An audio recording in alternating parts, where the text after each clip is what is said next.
December in Adelaide was hot. Unable to sleep, I went to my office, turned on the computer, and started surfing the internet. After some time, I noticed a slight knocking sound. There's a knock outside my office door. I closed my eyes and let my thoughts go back to the past. Time before the Raven. Go back 40 years to the very first time I met Lenore. She was unconscious on a pile of coats. I should probably step back a little. It was 1980, High Wycombe in southern England. I was thin, handsome at least in my eyes, and had a lot of hair on my head. It's Friday night, and I barge into a party. I barely knew anyone present. Still painfully emotional about breaking up with my friend, I was not in the mood, so I headed to the bedroom to get my coat. And that's when I saw her. The sounds of the song, "Happy Christmas War is Over," filtered up the stairs. Somehow this made me feel altruistic, so I decided that I should help her get home. And another girl entered the room. "What are you doing with Lenore?" At least I recognized her name. "Look, I think we should take her home." "You can, I'm staying here. But I don't know where she lives." 50 Kings Road, it's just around the corner." "Well, help me with her." I tried to pick her up. "It's your problem now." Turning around, she slammed the door. Giving up the idea of carrying her, no matter how small she was, I put on my coat and slung her over my shoulder. After taking a couple of steps, I realized that I could carry her quite comfortably. Ignoring the comments, I went downstairs and went outside. The snow was turning to ice and slush, so I walked carefully. After an eternity, I found myself in front of the door of number 50 Kings Road. I rang the bell. There was no answer. I knocked on the door. Again, no answer. I was already thinking about leaving it on the doorstep when a guy on a motorcycle drove up to the house. "What are you doing with my sister?" he said a little aggressively. "I'm bringing her home, buddy. She's passed out." "Damn, here it comes again," unlocking the front door. "Bring her in. No, don't put her there. Take her upstairs and put her in the bath." With his help, I did it, grateful that my nightmare was over and silently promising myself that I would never help anyone again. Going down, I wanted to rest. "Don't sit down. She got you dirty." "Oh my gosh." Lenore threw up on my back on the way home. "You better take off those clothes. Use the bathroom. I'll get you a robe." He disappeared upstairs. I followed him slowly. "Do you want to stay the night?" "Yes, thank you. I can't go home until my clothes are dry. What are we going to do with them?" "What do you want to do with her?" "Nothing like that. I mean, is she okay here?" "Yeah, she always does that." "No offense, friend, but shouldn't you take better care of your little sister?" Laughing, "Little sister, friend, she's my big sister." I looked at her in surprise. Then suddenly her eyes opened. How did I get here?" "Can you thank your knight in shining armor? Sorry, what's your name?" Edgar Poe." "Edgar, he saved you and brought you home." She looked at me, and just like that I was lost. She had the deepest, saddest brown eyes I've ever seen. The room seemed to crackle with electricity. It was love at first sight. "Will you always come to my aid?" "Forever." From that moment on, we were inseparable. I ignored the constant ridicule and the fact that Lenore had to show her ID to get into the movies or nightclubs. Her brother Steve and father Jamie were clearly glad someone was looking after her. Lenore's mother, Elizabeth, died in a car accident about 2 years ago. Her father broke down and got into a bottle of whiskey. Left without parental love, Lenore completely lost her way, living from party to party, giving away everything in the hope of receiving at least some affection. We found a small flat in Beaconsfield, just a few miles away, and moved in together. The wedding was very simple. Lenore didn't want to invite anyone. It was just us, my mother, my brother, and her father. Steve was my witness. It was a registry wedding. Regulated number of plastic chairs, sign here, initial there. I pronounce you married next. Her father never recovered, and in the spring of 1982, he was diagnosed with cirrhosis of the liver. Lenore and I went to college. She was studying to be a secretary, and I was a student electrician. He deteriorated rapidly. I hated visiting hospice. I know it's irrational, but somehow it seemed that I would catch death. It takes a special kind of person to work with the dying. One day, the head of the department whispered to us that the end was near. When we entered his room, Jamie looked at me pleadingly. Leaning over, I could barely hear his whisper. "Promise you'll take care of her." I'm not sure, but I think he heard my answer before he died. Forever. We had nothing to do in England, and Lenore wanted to escape her past. As soon as my studies ended, we applied for a visa to emigrate to Australia. Ramsay Street and Summer Bay beckoned irresistibly. In total, it took more than 2 years before we were accepted. In December 1987, Steve drove us to the airport, and we said goodbye to snowy England. It was the most terrible thing I have ever done in my life. A complete leap into the unknown. Selling everything, house, cars, most furniture, total. Moving to a new life on the other side of the world. I kissed my mom goodbye, hugged Steve, and we walked through the departure gate holding hands. I've often wondered what would have happened if we hadn't moved. The Raven would never have entered our lives. Well, there's no point in speculating about what could have been. 1994 found us living in a small house on the outskirts of Adelaide, South Australia. It wasn't Summer Bay, but it turns out it rains there almost all the time. Adelaide was a wonderful city, and we loved it. Lenore got a job as a receptionist at a local medical center, and I started working for a security company installing alarms.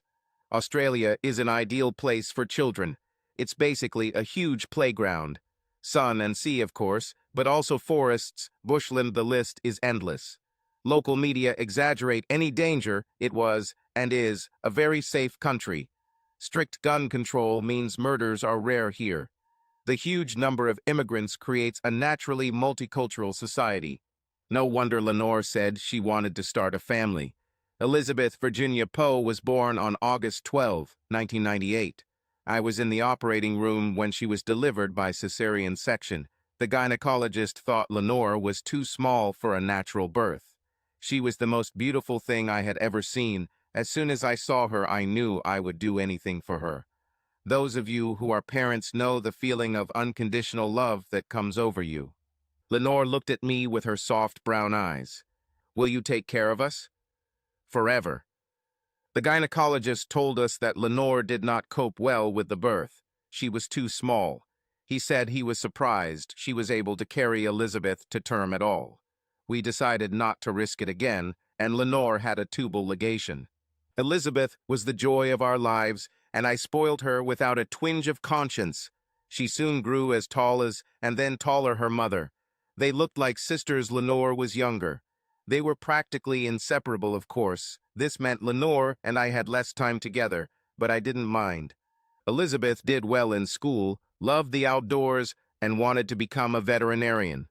We were delighted when Elizabeth got a place at Roseworthy College, although we were sad when she told us it was too far for daily travel, and she would be living in halls of residence. Her birthday was August 12th, and she asked for a mountain bike. Her friend Emily introduced her to the sport. We spent way more than we could afford on the bike, but the look on Elizabeth's face makes it all worth it. 3 days later, it was Lenore's birthday. For some reason, she was very upset. I bought her a bike rack for her car. Not very romantic, I know, but money was tight, and we had to be pragmatic. I tried to make the day special, but failed completely. Lenore spent most of the day in her room crying. Nothing I said could fix it. The next day, I had to go back to work for long hours. I was completely absorbed in work and making money. The truth is, we had money. In savings, I put almost everything into our pension fund. Retirement was very close. Lenore took Elizabeth and her friend to the goat farm for mountain biking every Saturday. To my surprise, after Elizabeth moved in, Lenore bought herself a used mountain bike and continued her Saturday routine. I just bowed my head and continued working. Soon, I will retire. I can spoil Lenore. Forever. February 2016, Elizabeth moved, and we were left empty nesters. I was still working long hours, saving money for the future. For some reason, Lenore never wanted to discuss retirement. At the time, I chalked it up to the upset of Elizabeth's move or menopause. What I didn't know was that Raven had already entered our lives. One day, I came home from work. Lenore was sitting at the dining table. She looked like she was crying. I ran up to her, knelt down, and hugged her shoulders. "What's happened?" She avoided his gaze. "I don't know how to tell you this. Whatever it is, I promise not to be angry." Did she crash the car? "I met someone else. We are in love. I am leaving you." "What?" "I'm leaving you." "But you can't. Who will take care of you?" "Someone else will take care of me from now on." My heart broke into a million pieces as I fell to the floor in shock. Without looking at me, she got up and left. I don't know how long I lay there. The house was in darkness when need finally forced me to get up. I know that if I had a gun, I would have ended it right there. I tried to convince myself that it was a mistake, some kind of joke, and Lenore would come through the door laughing. But after I discovered that she had taken her clothes and some other things, I had to accept the truth. I got angry. How could she be so ungrateful? Everything I did for her, all the times I took care of her. How could she? Damn. No, I didn't mean it. Even now, I couldn't hate her. Sobbing uncontrollably, I grabbed the bottle of whiskey and took a long swig. How could she, now that we finally had time to ourselves? I loved her so much. She was my whole world. Why, God, why? Please just let me die. How long must I live in agony? I knew the answer. Forever. Elizabeth came the next day and found me unconscious. She picked me up and took me to the shower. I woke up with wet clothes. "Dad, are you okay?" "No, I want to die. Your mother left me." I know she called me this morning and told me. I can't believe she would do that to you.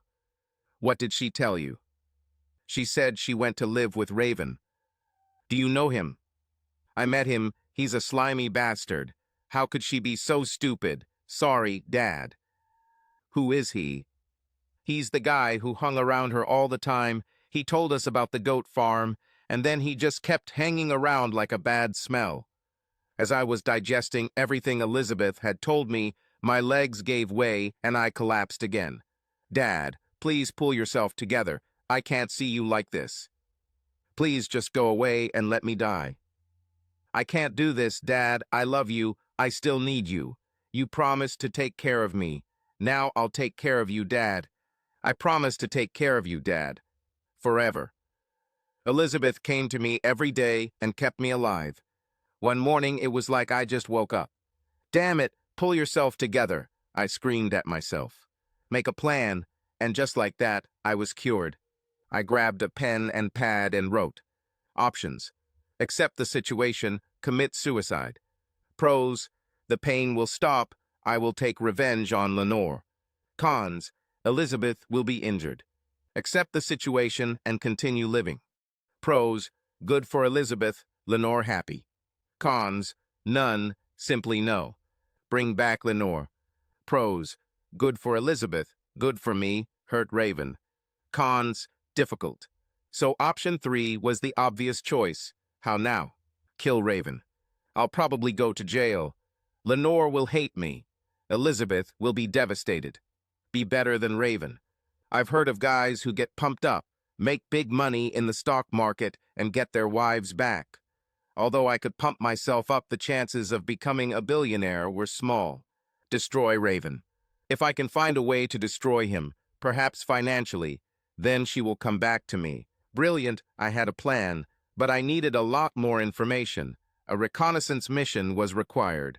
I can't explain how wonderful it was to have a purpose again, a reason to live. I called my old boss and gave notice.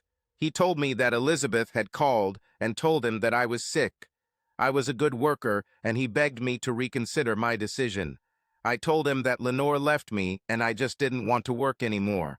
He was very understanding, thanked me for my service, and allowed me to take time off in lieu of notice. Elizabeth arrived and was clearly relieved to see me cheerful and busy. I told her she could go back to college. I'm fine now. A short trip to eBay, and I ordered the devices without worrying about the cost. What's the point of money if I can't spend it on Lenore? Luckily, the store was in Australia, and the package arrived via express delivery 2 days later. I went shopping and bought new clothes, a lot of tracksuits, a hoodie, and sneakers. In my nondescript running clothes, I ran to the medical center where Lenore worked. Finding her car was easy enough, and it was also easy to attach a GPS tracker behind the plastic bumper. I rounded the corner, pulled out my iPad, and checked the telemetry. Perfect. That evening, while eating a burger, I tracked her car to a street a few blocks away. Now I know where you live. At 11 o'clock that night, I got into the car. Then, leaving the car in a nearby park, he put on his hood and walked to the end of his street. Successfully, her car was there. It was a little risky, and I was sure everyone could hear my heart pounding in my chest. Raven's one-story house was at the end of a cul-de-sac. As casually as possible, I walked up to the house and threw the stone on the other side of the road. Of course, this was no ordinary stone. It contained a tiny camera with a SIM card. There was a BMW parked in the driveway next to Lenore's Toyota. After enjoying the game, I decided to take a chance and install a GPS tracker on Raven's car. Luckily, no one saw me walk back to the car because I was almost running. While sitting in the car and checking the camera and trackers, I noticed that I was sweating. It was worth it. I had a wonderful wide-angle view of the front of the house. From the map in the tracking app, I noticed that his house overlooked the park where I was. Getting out of the car and getting my bearings, I saw the roof of a house, and that's when I got my big break. There was a gate in the fence. I needed to check on her, but not today. The next day, at breakfast, I watched Lenore leave the house. I had not seen her for several weeks, and my heart almost jumped out of my chest at the sight. "I'll get you back," I vowed. "Then I will take care of you. Forever." Lenore got into the car, and I tracked her to work. A little later, a man came out. This was the first time I saw my enemy. He was taller than me, about 6 feet, well-built, looked to be about 40 years old, with a striking forelock of black, almost blue hair. Gotcha. I have to admit that Raven was beautiful. That evening, I watched her return home. She opened the front door, then returned to the car. She forgot her purse. I bet she always did this. "Thank you, love. You just told me you don't have a burglar alarm." The next morning, I watched Lenore and Raven leave for work again. When the tracker showed that he was driving through town, I drove to his house, parked, and, pretending to go for a run, headed to the gate. From the gate, I could clearly see his backyard. The gate was closed with a rusty lock. I knew how to pick locks all alarm installers could, but not the rusty ones. On the plus side, any keys he might have would be useless. I took a photo of the castle, ran a couple of laps around the park, and went to my favorite locksmith. I found a lock that was quite similar and brought it home to the workshop. 3 hours with sandpaper, vinegar, and hydrogen peroxide, and I had a rusty lock with a key to open it. Early the next day, I drove to the park near his house and, using my iPad, followed my morning ritual of watching Lenore leave the house. "Bye, honey, have a nice day," I told her. After I saw Raven leave, I walked up to the gate with a bolt cutter hidden in my hood. Sweaty and shaking, I somehow managed to cut the lock. The click seemed so loud. I grabbed the lock and headed back to the car. I needed to sit down and regain my composure. Once my heart calmed down, I knew I had to take the next step. Raising my hood, I walked up to the gate, opened it, and stepped inside. The backyard was very unkempt. Being careful not to step on anything that might leave marks, I walked to the back door. Oddly enough, the mechanical act of examining the door and picking the lock calmed my nerves. The hack didn't go well at first, and I was starting to panic when the torsion bar turned and the door opened. Success. I entered the kitchen and closed the door behind me. I quickly checked the trackers. Lenore is at work and Raven is 55 km away. The strange thing is, I am completely calm now. It was a big game somehow in my mind. Everything that had happened since Lenore left was just a game. Laughing, I moved on to the next task, finding the keys. The kitchen was a mess, morning dishes in the sink. Dirty stove, it was always sloppy. It took me a lot of effort not to clean it up. A quick search, and I found a box full of various junk and keys. After trying just a few, I found the back door key and the front door key on the same ring. There were several sets there, so I figured they wouldn't notice if one was missing. Satisfied with the keys, I poured myself a glass of water and carefully examined the house. It was an old house, not in very good condition. Judging by the dripping faucet in the laundry room and the apparently broken air conditioner in the living room, I guessed that Raven wasn't very handy. Another reason to hate it, the professional master inside me was mocking me. The living room was dirty socks in one corner. I almost broke down when I opened the bedroom door. My knees gave way. No, I couldn't stand it. I closed the door and stepped back. I came across a small table with a computer and a modem on it. The computer beeped and asked for a PIN code. The desk drawer was half open, full of papers. The first piece of paper was a bank statement addressed to Mr. Theodore Crow. I took a photo of the box, then carefully took out each piece of paper and scanned it into my phone.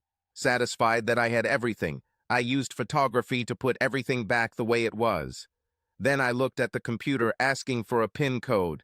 I checked the scanned documents and found one with his date of birth 01291972. He was 10 years younger than us. Turning to the computer, I tried 2901. It didn't work. Then 1972. Welcome.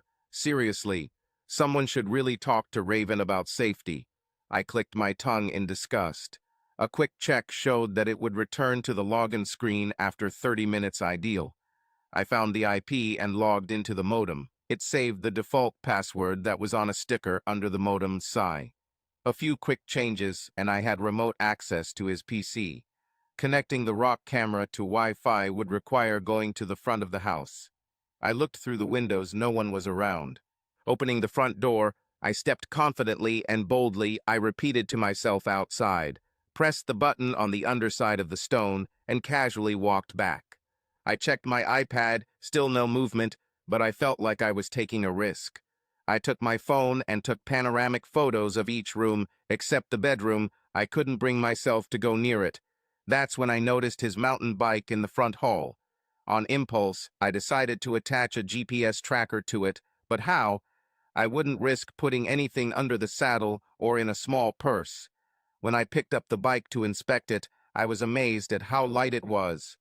Carbon fiber, I screamed in delight. I immediately removed the seat post and threw the tracker inside the frame, where it stuck without making any noise. The application showed his location with a good signal level. Then, putting away your glass, I took a new set of keys and went out the back door. Throwing another stone into the yard, I walked through the gate, locking the new rusty lock behind me. Job well done. I whistled cheerfully as I walked to the car and home. I spent the rest of the day looking through scanned documents. I had enough information to steal his entire identity. Then it was time to watch Lenore come home from work. I had to stop myself thinking coming home. She drove up, parked the car, and went to open the door. "Hi, honey, how was your day?" I asked the screen. Then I laughed as she went back to the car to get her purse. The Raven arrived half an hour later. I started checking the photos. I have already discovered that the house was rented. The rent was paid 18 months in advance. The owners hadn't done a lot of renovations, and it was in serious need of paint. I found a hatch in the kitchen and carefully examined the condition of the cornices. Vague ideas began to form. Returning to eBay, I ordered more equipment. I was truly happy. I found a way to bring Lenore back into my life, and she will be mine. Forever. Because of the weekend, I did not expect my parcel for 3 days. I fell into a routine of watching Lenore and Raven. I tracked her to the supermarket. At one point, I noticed Raven going for an evening jog. When I checked on Sunday morning, I noticed his car and mountain bike were heading into the hills. I watched as the trackers stopped, and then the bike separated and moved on. A few hours later at lunchtime, the bike returned to the car, and together they returned to his house. As he pulled up, the camera showed the bike rack on the back of the BMW. He removed the bike and the trunk. Then, to my disgust, Lenore came out of the house and kissed him. "I'd like you to break your neck." I spat at the screen, and then stopped, thinking, maybe there is something to this. I went to the garage and found Lenore's mountain bike. Now that I looked at it, it looked like she had never rolled it. I bet I knew what she was doing when she was on mountain bikes. How could I be so blind? Monday arrived, and so did my package. You can literally buy anything on eBay, no questions asked. I was like a kid on the eve of Christmas, couldn't wait for Tuesday, and the next phase of my plan. I entered the house carrying a small ladder and a set of tools. I went to the corners of the kitchen and living room and drilled tiny 2 mm holes in the eaves. Then I opened the hatch and climbed into the attic. Crawling along it, I found holes and installed a tiny Wi-Fi camera behind each one. I decided not to rely on batteries, so I connected them to the mains lights using push-in connectors. The cameras were great, with microphones, low light, and excellent resolution. I was relieved to install the last camera and climb down through the hatch. After returning the hatch to its place, I vacuumed the dust and insulation from the floor. After logging into the modem through the computer, I turned on the Wi-Fi connection. Picking up the iPad, I was rewarded with HD images of myself inside the house. "Hello," I called and waved, and here I am on the iPad, loud and clear. Another good day at work. I removed all traces of my presence and headed home to watch my own personal reality show. Now I could watch Lenore whenever I wanted. Forever. The first night I settled down to watch. It was pretty boring. Despite my reproaches, Lenore again, I left the dishes in the sink for another day. There was only one bathroom toilet in the house, and thankfully they took turns showering. Since they came into the bedroom at different times, I could pretend they weren't together. As soon as Raven turned off the light and went to bed, I turned off the sound. After waiting a few minutes, I logged into his computer remotely. I installed a new browser, removing desktop shortcuts and menus so that Raven would never know of its existence. I used a private VPN so there were no traces leading back to me. Okay, let's find the worst possible sites. First, I created a new email address. I found some questionable sites and signed up for them using his credit card. I downloaded some photos and videos that I hid on his hard drive. I had already looked into his credit reports. He had automatic payments at the end of the month, and it was clear that he was not tracking his expenses. However, I found it unwise to spend too much at one time. Even with all his data, there were limits to what I could learn about Raven. I needed professional help. George Patton was a private detective, or rather a security consultant. We worked together when I installed alarms for a minor TV star after a messy divorce. I also had a few drinks with him and helped him with towing when his wife crashed the car while he was away. I called him for a recommendation.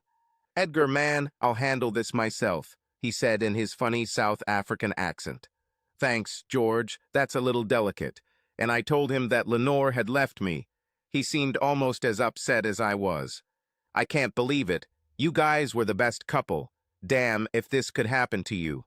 Friend, I will find everything about this bastard, and if he needs to disappear, I will support you." "Thanks, George. I hope it doesn't come to that. I'll send pictures." I wiped away a tear. I didn't realize I had such good friends. Then I called Dr. Rob.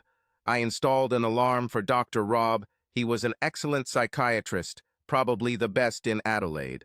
He invited the family over for a barbecue. I serviced his pool pump and took his 3 girls and Elizabeth to the climbing wall.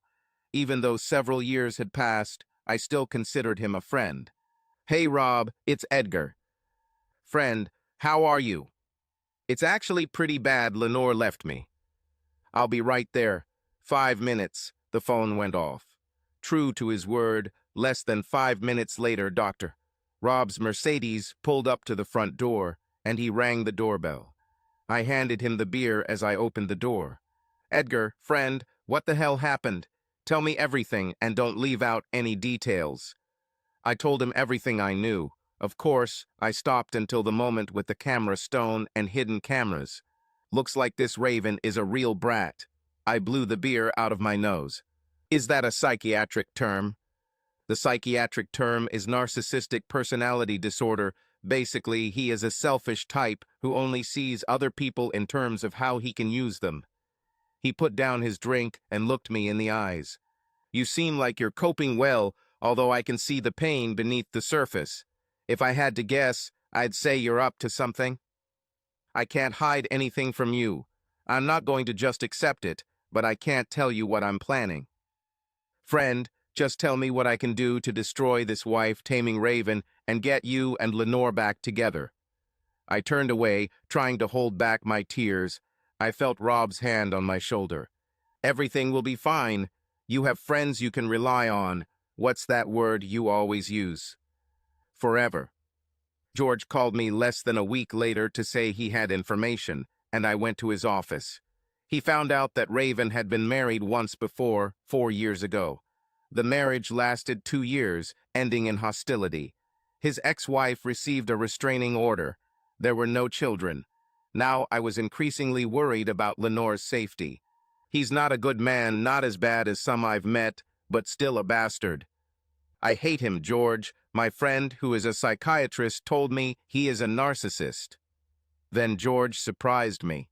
"Edgar, these photographs may not be entirely legit, and I may have concerns about what you have in mind, but their quality is fantastic.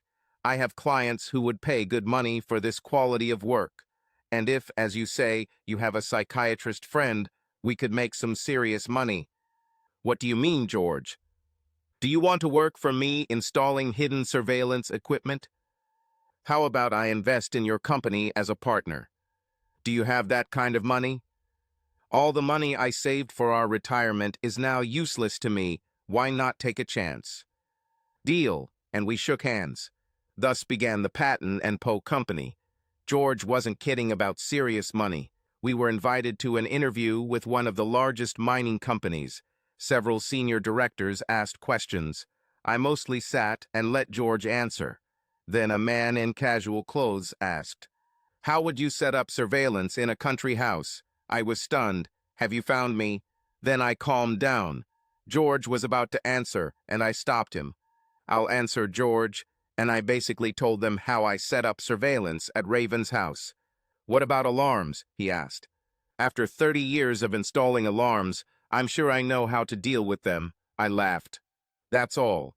2 weeks later, I installed hidden cameras in the hotel banquet hall. Then we stuffed the Chinese trade delegation with sensors. George let me buy any toys I wanted and started calling me M. We also set up surveillance at the suburban home. I'm glad to say his wife wasn't cheating, just planning a birthday surprise, and we caught the cleaners drinking his extremely expensive whiskey. We also subcontracted with Dr. Rob. He watched the negotiations in real time and told us who was lying, who was bluffing, and who was scared. As our reputation grew stronger, money flowed like a river. We hired some bright young guys, and within a couple of weeks, they were almost as good as me. In just 2 months, I became a rich man. I moved to a new house. When Lenore returns, she won't have to work. We could be together. Forever. I fell into a strange routine watching Lenore. In the morning, I watched her leave for work, then went about his business before settling in front of the TV to watch her evening. At first, I was worried that there would be a lot of kissing, cuddling, and sex. But it looks like their relationship has lost its shine. They acted almost like roommates, almost like a married couple. Watching the fish in the aquarium was fun, but I decided to knock on the glass. Lenore was so predictable. She still drank tea every morning, still made a cup of cocoa every night before bed. What if I improved her sleep? Logging onto Raven's computer after an alarmingly short search, or rather Raven bought sleeping pills. I arranged delivery to your local post office. I then went on eBay to buy a wig, lift-up shoes, and a hoodie similar to Raven's workout clothes.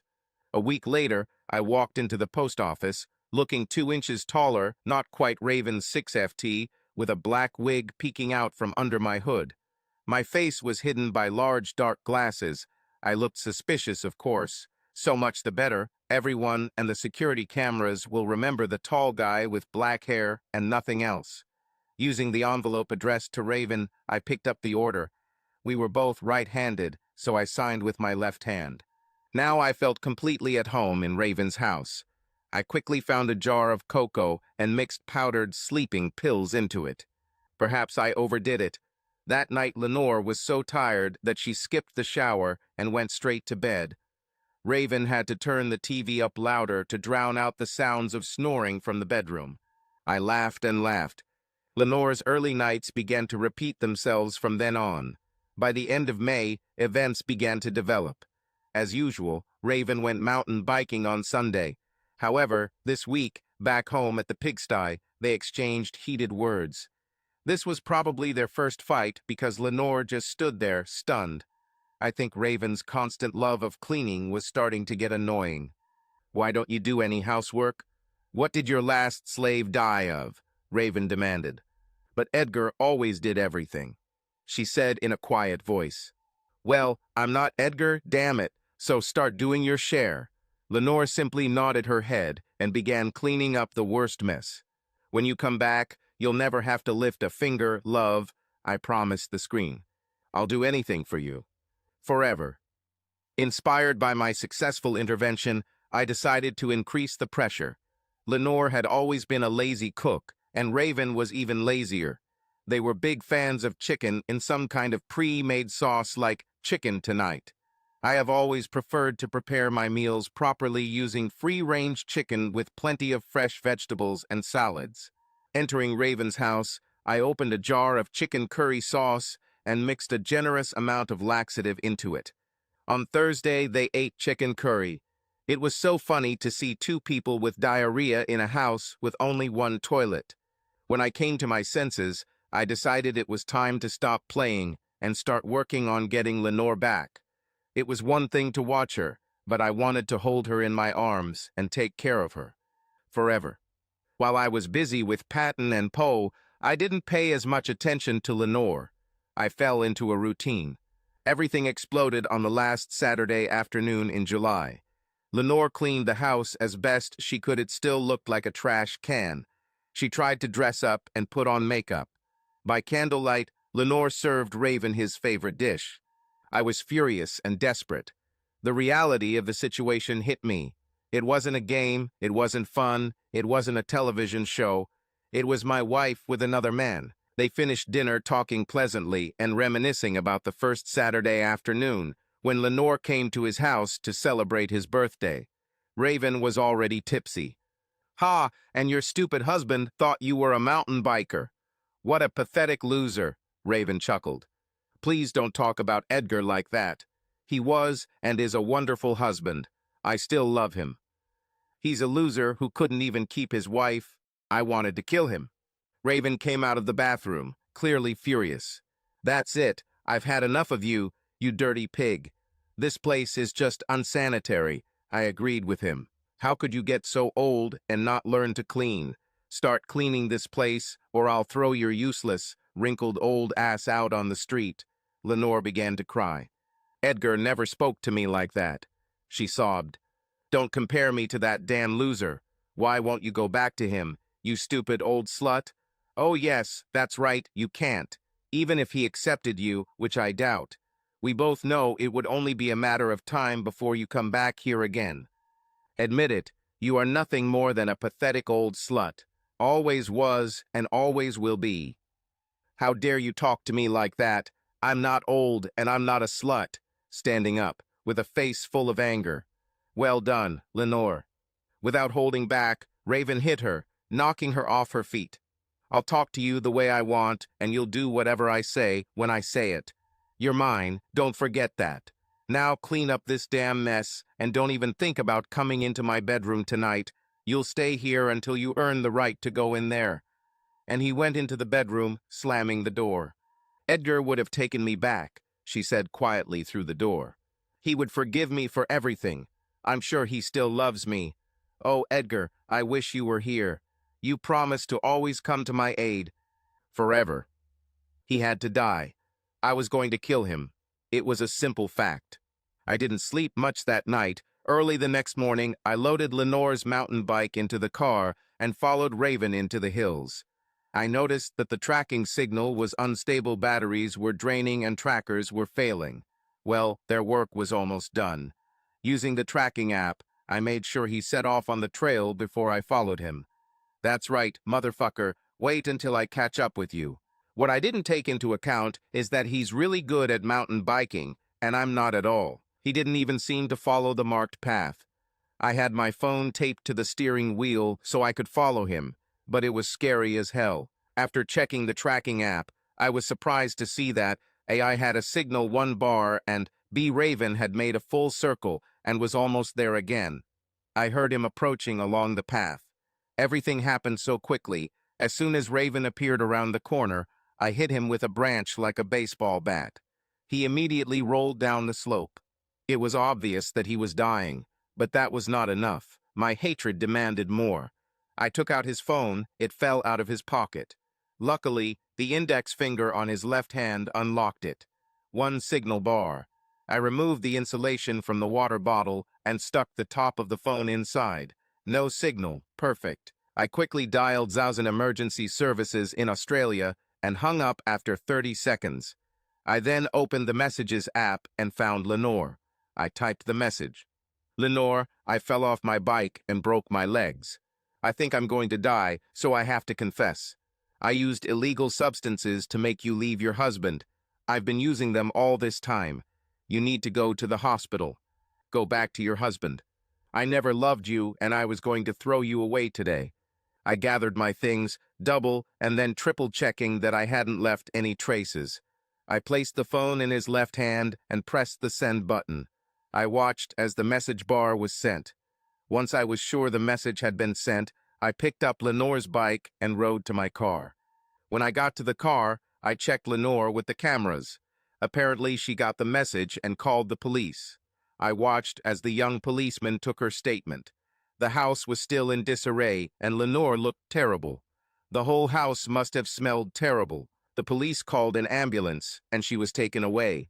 They brought the dog and began to search the house.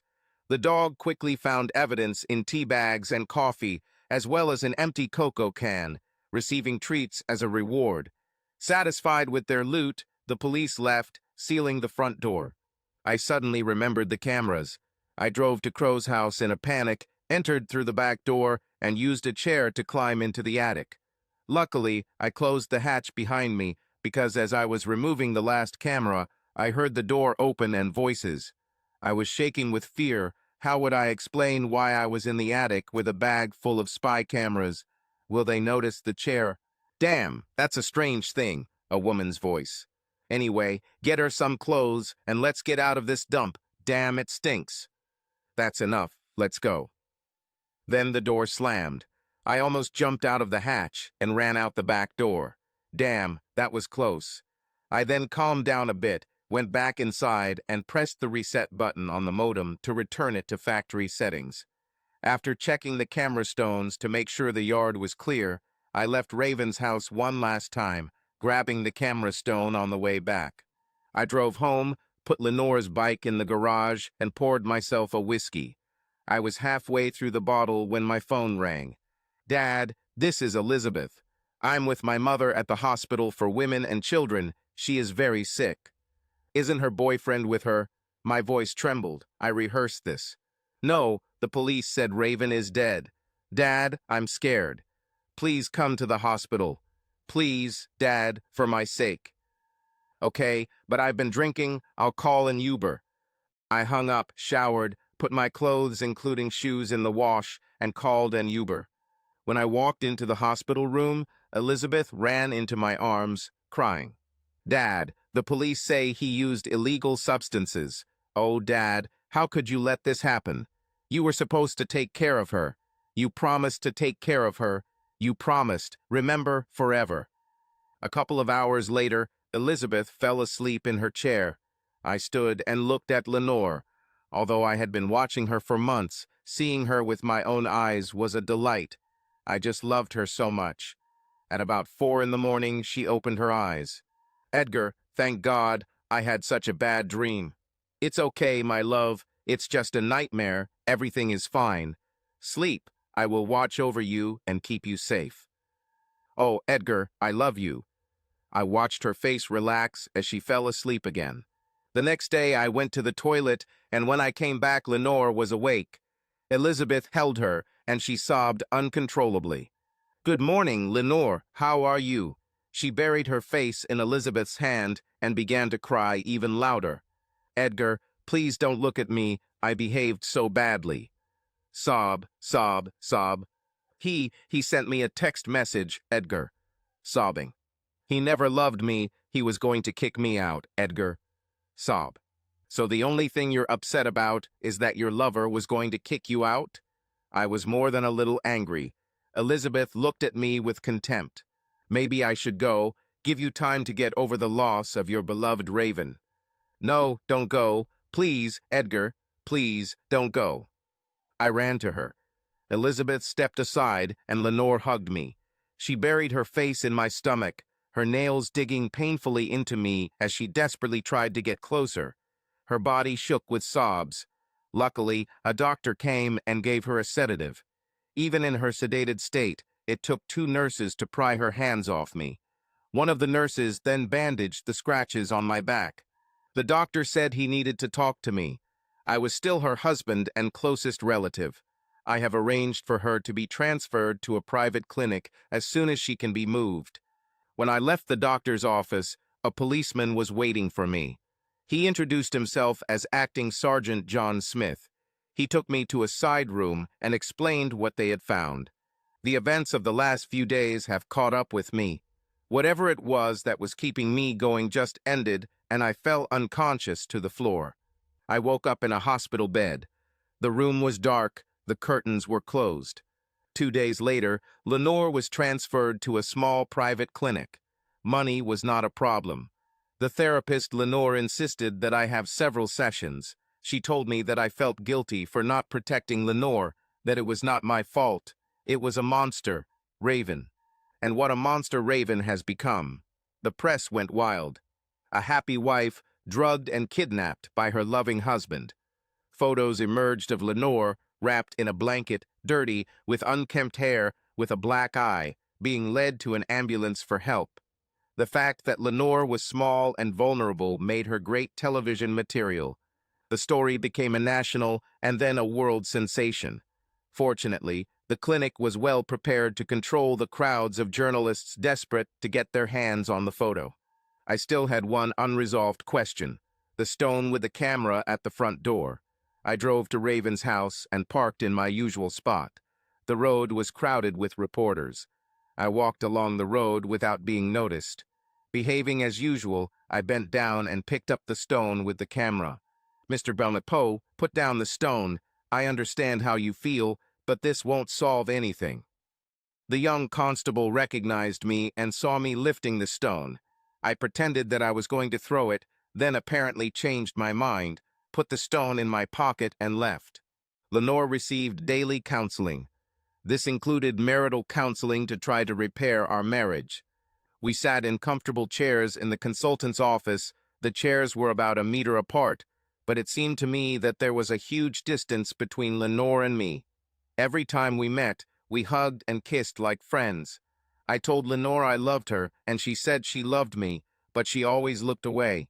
I doubted whether those words were meant for me or Raven. I need to know if you both want to restore your marriage. The consultant said, looking at me. I think so. I surprised myself. I had done all this to get Lenore back, and now I wasn't sure. Edgar, you hesitated. What are your doubts? Well, I was devastated when Lenore left me. How do I know she won't do it again? Normally, I would say that it will take time to rebuild a betrayed trust, but in this case, I can say that Lenore did not do this deliberately to harm or betray you. Remember that her free will was suppressed. I knew better, of course, and I'm sure Lenore did too, but I nodded. In that case, yes, I definitely want to restore our marriage. She looked at Lenore. I still love Edgar, and I think I'd like to come home, but I'm so messed up inside. I've lied and cheated and hurt the kindest, gentlest, most loving husband a woman could ever want. I don't deserve to ever be happy again. I definitely don't deserve Edgar's forgiveness. Our marriage is ruined. I ruined it. I'm a stupid, ungrateful, immature slut. Edgar would be better off without me. And she burst into tears. I jumped up to console her, but she turned away. Edgar, I know this is difficult, but can I ask you to step outside for a minute while I talk to Lenore? I walked out, tears streaming down my face. Perhaps it was all in vain. 5 minutes later, the consultant called me back. I knelt down next to Lenore's chair and extended my hand. Her hand naturally fell into mine. I looked into her saddest brown eyes. Edgar, I love you with all my heart. If you are ready to forgive me, will you accept me back as your wife? I sobbed inconsolably for several minutes. Finally, I cried, Edgar, Lenore needs to hear your answer. Did you really mean it when you said with all my heart? Yes, my dear Edgar, I really meant it with all my heart. I wasn't sure for a while. What I am sure of is that it was a stupid mistake, which I bitterly regretted almost as soon as I made it. I came to my senses now. I would do anything, absolutely anything for you to take me back. Please forgive me, my love. Oh, Lenore, of course I will take you back. Nothing can ever change my love for you. Her brown eyes searched mine. Thank you for saving me, my knight in shining armor. Will you always come to my aid? Forever. We walked back to her room, holding hands like two teenage lovers. My heart overflowed with happiness. Everything worked out. I literally got away with murder, even though I considered it a justifiable murder.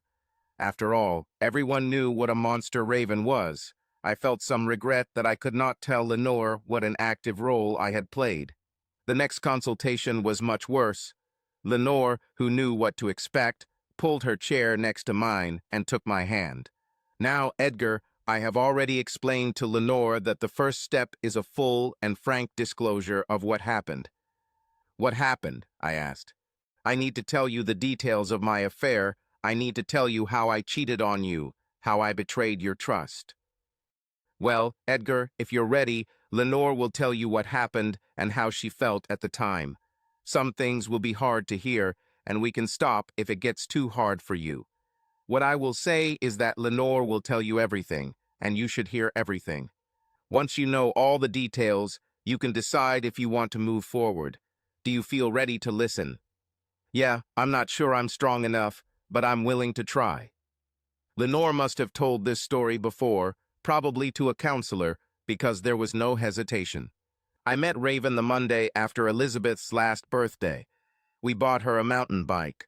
I was working the front desk at a medical center when Raven walked in. He was a rep for a pharmaceutical company. We started talking about mountain bikes, and he offered to show Elizabeth some good ones.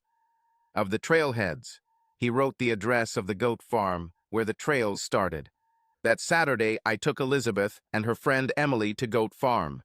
Raven met us. He had already collected the map, and he and the girls went for a ride. I was sitting in a cafe and reading a book. 2 hours later, they returned. I thanked Raven, and we drove home. The same thing happened 2 more Saturdays. On the 4th Saturday, Raven said the girls were fine on their own, so he sat down and kept me company. After that, we met and chatted every Saturday. In mid-September, Elizabeth said she was ashamed of me. Emily said Raven and I are having an affair. She asked me to tell Raven not to come again, which I did. The following Saturday, after the girls had left, I was sitting reading a book and feeling lonely when Raven showed up. He said that if no one saw us, we would not cause any embarrassment. Then he suggested taking a walk in the forest. I put the book down and stood up. He took my hand and we walked, talking under the trees. It seemed like no one had taken the time to talk to me in years. You always seemed so busy. I worked every hour that God gave to keep you in luxury. It was I who was busy paying for you to have the opportunity to have a lover. I know this is frustrating for you, Edgar. Do you want to take a break? The consultant said soothingly. Just finish it. Raven left long before the girls got back. We did this every Saturday, talking and laughing, and then in early October, he kissed me for the first time. It felt so natural. We were so close. Things quickly escalated, and by mid-November, we've already had sex. What do you mean, where? We found a quiet place in the forest. Very cool. Lucky that your daughter and her friend didn't see you. We tried to be careful. He said he loved me, and I said I loved him. Now I understand that it was just a stupid, immature infatuation. I was flattered by the attention. Edgar, you have every right to be angry. Well, thank you, then I will. Tell me the rest. Elizabeth had to move in the new year, so I bought my own mountain bike. Throughout January, I continued to meet with Raven at the goat farm. Sorry, Edgar, I really went back to my old habits. I think it's because of my last birthday. Oh Christ, Lenore, don't tell me you slept with someone on your last birthday. No, but that was 2 days before I first met Raven. This was new to the consultant. Lenore, what happened at your last birthday that made you feel vulnerable? I suddenly realized that I was the same age as my mother was when she died. I think it brought everything back to my memory, and yes, I think I went back to the weak, pathetic girl desperately looking for something that can be taken into account. Oh, Edgar, I'm sure you regret saving me. Lenore, it never, not once, occurred to me. I'm sorry that I lost my composure. Please continue, I will remain silent. After the first meeting in his house, he told me that from now on I belong to him. I am his woman. He said he was going to tell you everything. He told me that I should leave you and move in with him.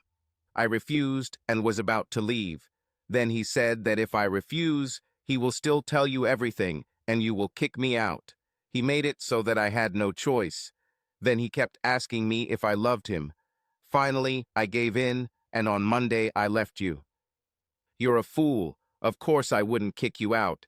I'd be angry, yes. I'd give Raven a good beating, yes. But I'd never kick you out. Damn it, I'm a fool.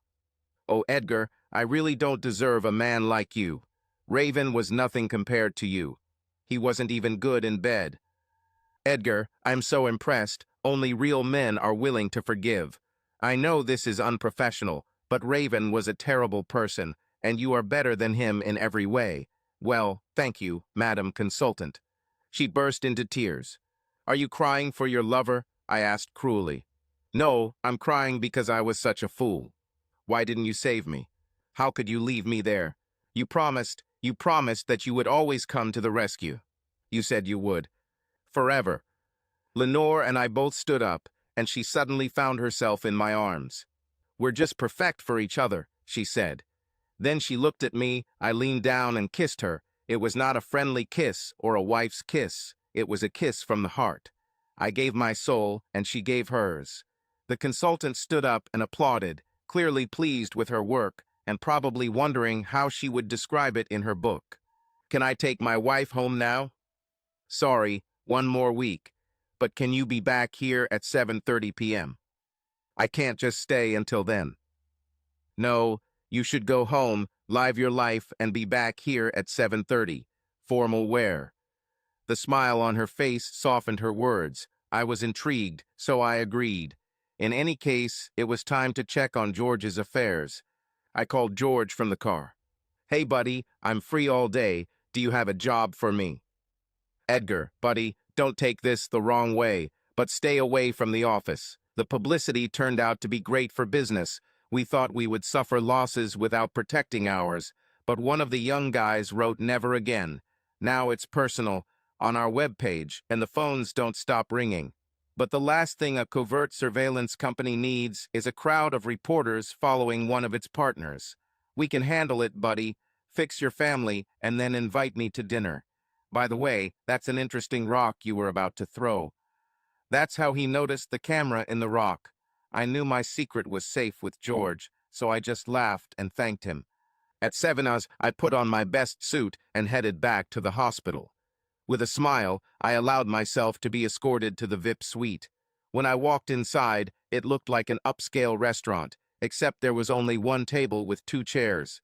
The room was lit only by candles, one on the table and others in candelabra on the walls. Moonlight Sonata played quietly. I had just sat down when Lenore came in. She looked great. I stood up and kissed her, being careful not to ruin her lipstick. I then moved her chair so she could sit. You look great, Lenore. How did you get to the hairdresser? This place is amazing. They brought a hairdresser and beautician.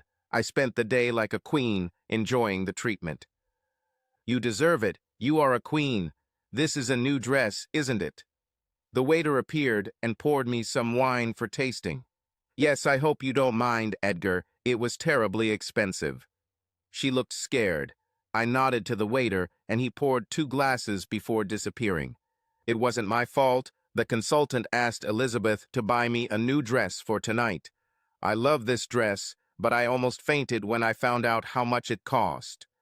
Laughing, he put down his glass of wine, took her hand in his, and looked into her eyes. A lot has changed while you were away. She looked away. I placed my finger on her chin and gently turned her so she was looking into my eyes again. Lenore, I've invested all our savings in the business. I've entered into a partnership with George Patton. Remember him? Patton and Poe, security consultants, specializing in covert surveillance and personal security. Business is booming, George and I, well, let's just say we became wealthy. Lenore's eyes widened in surprise. Elizabeth knows, I laughed. I think she suspected something when the sports car was delivered to her. Oh, Lenore, you should have seen her face. Look, I took some photographs, and so we chatted pleasantly while dinner was served. I think Elizabeth chose the menu. The food was great.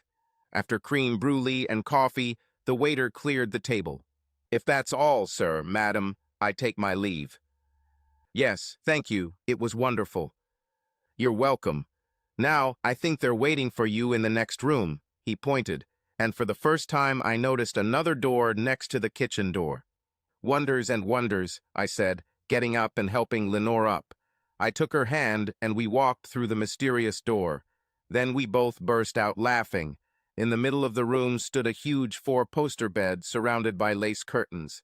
There was a jacuzzi in the corner of the room. Another door probably led to the toilet.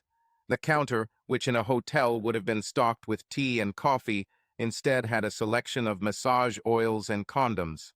Well, what do you think we should do here? I laughed. There was a rustling sound and Lenore walked past, wearing only black stockings, a bra, panties, and high heels.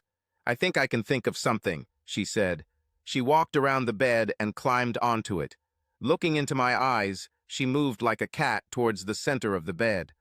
Then she sank onto her side, leaned on her elbow, and tilted her head coquettishly.